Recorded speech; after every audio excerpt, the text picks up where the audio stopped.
總統賴清德後禮拜三要出訪非洲的友邦斯瓦蒂尼，不過網絡頂頭所有人講，這南非的媒體報道講，男駐斯瓦蒂尼大使紐昂新牽涉到貪污案件。咱的外交部強調講，這攏是風聲放映，是境外勢力佇遐操作假消息，想要迫害台灣的外交。總統賴清德2日特別前往友邦斯瓦蒂尼，展開上任了後第2屆出訪。不過，在這時陣有網絡討論群組引述南非媒體 Swaziland News 的報道講，男駐斯瓦蒂尼大使紐鴻星牽涉到真濟件腐敗案件，包括內容職權甲房產問題。對這代志，外交部正式反駁，相關的風聲不是事實，已經向警方報案。內容毫無事實基礎，也沒有提出任何具體證據。是屬於典型錯假訊息操弄。總部位在南非的這家媒體是接受中國資助，並具特定政治立場的媒體。除長期批評史國王室以及政府施政外，同時也持續在國際間散布貶義我國主權、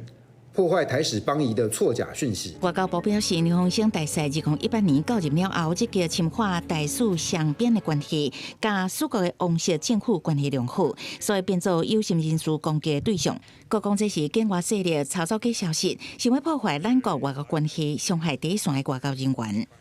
報道的媒體本身那是另外一件事情，但是到底有沒有誰涉貪情事跟情節啊？這人事實地把它調查清楚。中國的攻擊除了像這種假訊息、假新聞以外，還有很多無理、粗魯的一些做法。哪位學友外交部也是應該徹查，立委是批評這是標準的中國人治作戰。學者分析，斯瓦蒂尼是目前咱國佇非洲唯一的友邦，中國這邊用經濟政治來壓迫，加蘇國排除和非洲國家零關稅的台灣以外，同時嘛積極佇烏比亞卡，像講用真實的介紹競標蘇國的水壩工程，時點兩面手法。台灣因為安尼會當佇外交路線，甲中國明顯無共。我們在斯瓦蒂尼的工作啊，無論是醫療團也好，或者是這些技術團啊，或者是這個農技方面的，都可以看得到。再加上我們給他們學生的獎學金，我們叫做精英吧，在台灣讀過書嘛，那我覺得這個對台灣維持台灣邦交很有幫助。學者認為，咱國佇蘇國投入的工作以在地培力能力建構為主，雖然規模無大，但佫會當建立長期效果甲信任，進一步堅固邦誼。記者採訪報道。